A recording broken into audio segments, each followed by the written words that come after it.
26 दिसंबर शुक्रवार, पौष मास, शुक्ल पक्ष, षष्ठी तिथि। आज का दिन साधारण नहीं है। आज का दिन भीड़ में खो जाने वाला कोई सामान्य दिन नहीं, बल्कि वो क्षण है जब समय स्वयं रुककर देखता है कि कौन सुन रहा है और कौन अनदेखा कर देगा। 26 दिसंबर, पौष मास का कृष्ण पक्ष, सप्तमी तिथि, ध्रुव योग, और साथ में ऐसा नक्षत्र संयोग जिसे शास्त्रों में स्थिर फल देने वाला कहा गया है। शिव महापुराण में स्पष्ट कहा गया है, जब ध्रुव योग में शिव साधना की जाती है तब किया गया छोटा सा उपाय भी स्थायी फल देता है। पर शर्त एक है, श्रद्धा दिखावे की नहीं होनी चाहिए। आज जो मैं आपको बताने जा रहा हूं वो कोई सामान्य उपाय नहीं है।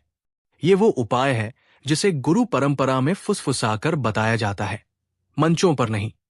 ये वो रहस्य है जिसे हर कोई जान ले, ऐसा शिव स्वयं नहीं चाहते।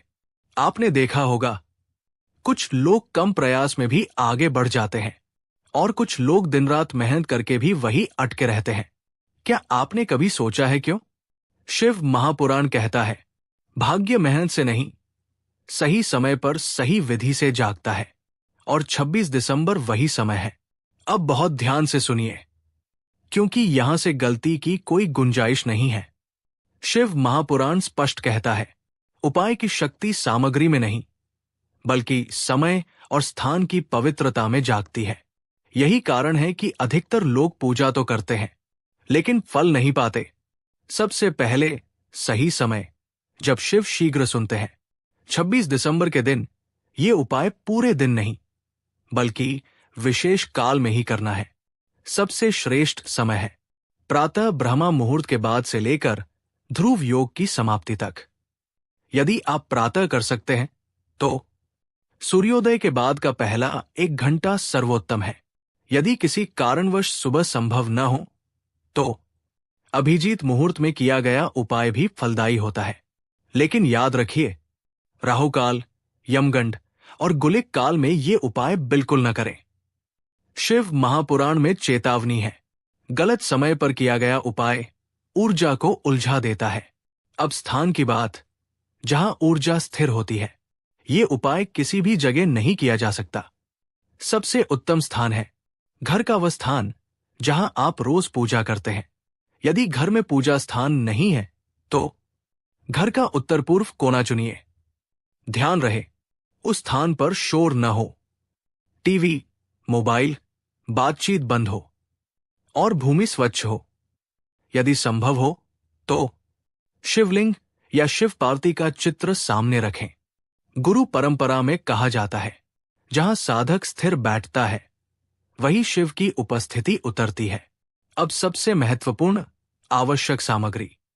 ये उपाय बहुत अधिक सामग्री नहीं मांगता, पर जो चाहिए वो शुद्ध होनी चाहिए। ध्यान से सुनिए, शुद्ध जल, प्रेफरेबली मिट्टी या तांबे के पात्र में रखा हुआ, कच्चा दूध, थोड़ा सा मिलावट रहित, सफेद पुष्प, अगर न मिले तो बेलपत्र अनिवार्य। बेलपत्र 3 या 5, टूटे न हो। चंदन तिलक के लिए, धूप या दीप, घी का दीप हो तो श्रेष्ठ। काले तिल थोड़ी मात्रा, सफेद कपड़ा आसन के रूप में, शिव मंत्र लिखा हुआ कागज जो आप स्वयं लिखेंगे। ये बात अगले भाग में विधि में बताई जाएगी। ध्यान रहे, इनमें से कोई भी वस्तु टूटी, जली, अपवित्र या उधार की न हो। शिव महापुराण में उल्लेख है, उधार की वस्तु से किया गया उपाय उधार का फल देता है। साधक की तैयारी, जिसे लोग अक्सर भूल जाते हैं। उपाय शुरू करने से पहले स्नान अवश्य करें। गंदे या काले कपड़े न पहने। मन में क्रोध, जलन या द्वेष न रखें। किसी से झगड़कर पूजा न करें। ये कोई बाहरी नियम नहीं है, ये आंतरिक शुद्धि की शर्त है। गुरुजन कहा करते थे, शिव वहां नहीं उतरते जहां मन अशांत हो।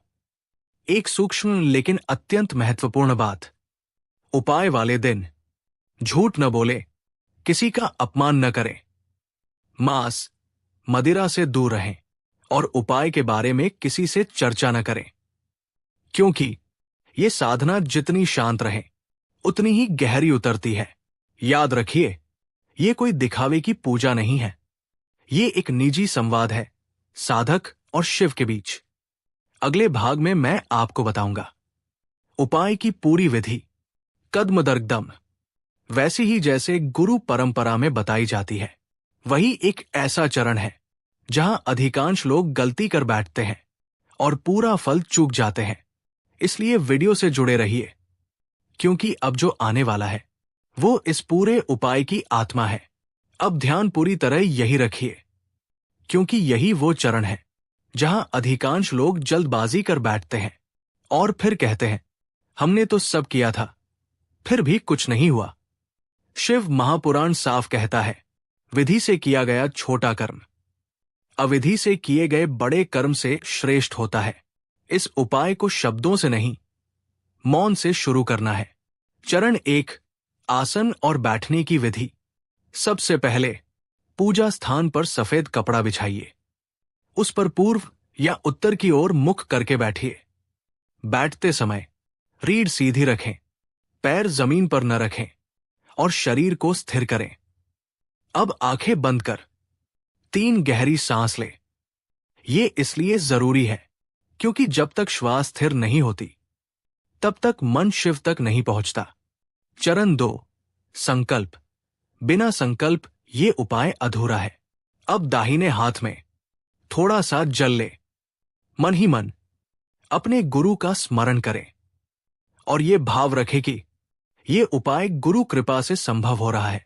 अब धीरे धीरे संकल्प ले, मैं अमुक व्यक्ति 26 दिसंबर के इस विशेष संयोग में शिव महापुराण में वर्णित विधि अनुसार ये उपाय कर रही हूं, ताकि मेरे जीवन की धन संबंधी बाधाएं, दुर्भाग्य और नकारात्मक प्रभाव शिव कृपा से दूर हों।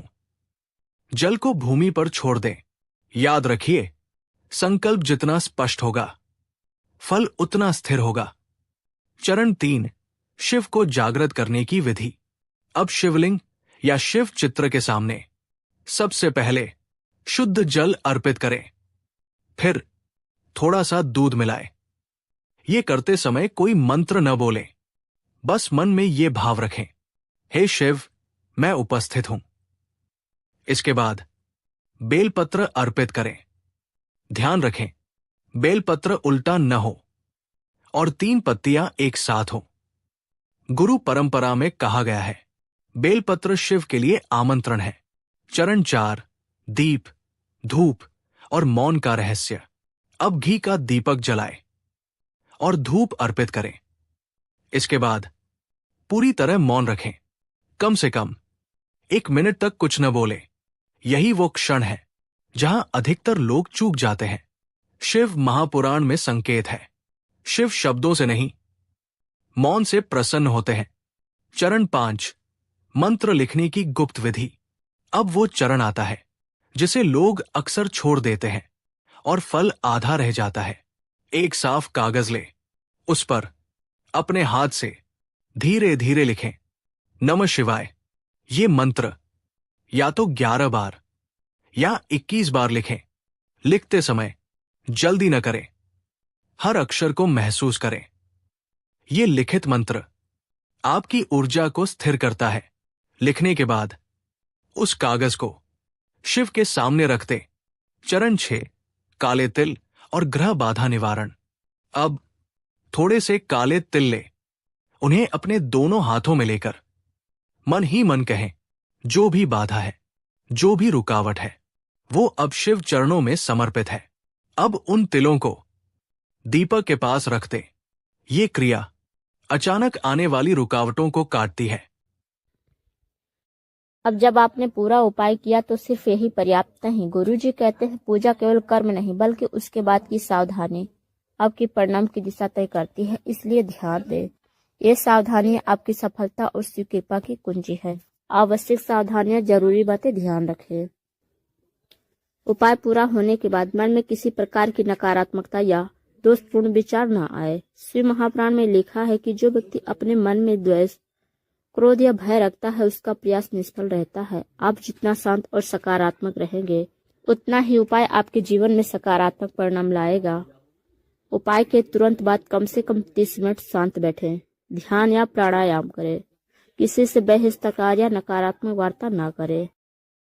सभी सामग्री को सही स्थान पर रखें जहां कोई छेड़छाड़ ना कर सके। श्री महापुराण में इसे आवश्यक ऊर्जा का संरक्षक कहा गया है। यदि सामग्री गंदी, टूटी या गलत स्थान पर रखी जाए तो उपाय का प्रभाव कम हो जाता है। किसी को उपाय का विवरण तुरंत ना बताना। आपने जो लिखा है और किया है उसका विवरण किसी को तुरंत ना दे। गुरुजी कहते हैं उपाय की शक्ति अंतर्निहित रहस्य में है। यदि आप इसे तुरंत साझा करेंगे तो ऊर्जा का विसर्जन होगा और प्रभाव घट सकता है। केवल उन्हीं से साझा करें जिन्हें आप पूर्ण विश्वास के योग्य समझते हैं। आध्यात्मिक अनुशासन बनाए रखना। उपाय के बाद अपने जीवन में छोटे छोटे आध्यात्मिक नियम अपनाएं। शिव महापुराण में लिखा है कि नियमित पूजा, सत्य बोलना और अहिंसा उपाय के परिणाम को अस्थायी बनाते हैं। यदि आप पुरानी आदतों में लौटते हैं तो फल क्षणिक रह सकता है। प्रतिदिन कम से कम 5 मिनट ध्यान या प्रार्थना करें। घर में, कार्यस्थल में सकारात्मक ऊर्जा बनाए रखें। झूठ, छल या अहित से दूर रहें। परिणाम की लालसा से अधीर न होना। उपाय के तुरंत बाद परिणाम देखने की जल्दी ना करें। गुरुजी कहते हैं शिव की कृपा समय के अनुसार आती है। उसे जबरदस्ती खींचने का प्रयास व्यर्थ है। अधीरता और चिंता उपाय की शक्ति को कमजोर कर देती है। इसलिए संयम रखें, विश्वास रखें कि शिव समय पर अपना आशीर्वाद देंगे। जितना धैर्य उतना शक्ति। अब जब आपने उपाय पूरा किया है और सावधानियां पालन की है तो महादेव की कृपा आपके जीवन में साकार होनी शुरू हो गई है। अचानक छोटी छोटी समस्याएं हल होने लगेंगी। घर और कार्यस्थल में सकारात्मक ऊर्जा बढ़ेगी। मन, वचन और कर्म में संतुलन आएगा। धन, स्वास्थ्य और सुख शांति का प्रवाह बढ़ेगा। गुरुजी कहते हैं जो व्यक्ति पूर्ण श्रद्धा, समर्पण और धैर्य से उपाय करता है उसके जीवन में महादेव स्वयं प्रवेश कर जाते हैं। अब आप न केवल दुर्भाग्य और नकारात्मकता से मुक्त होंगे बल्कि आपका जीवन सफलता, समृद्धि और आशीर्वाद से भरा होगा।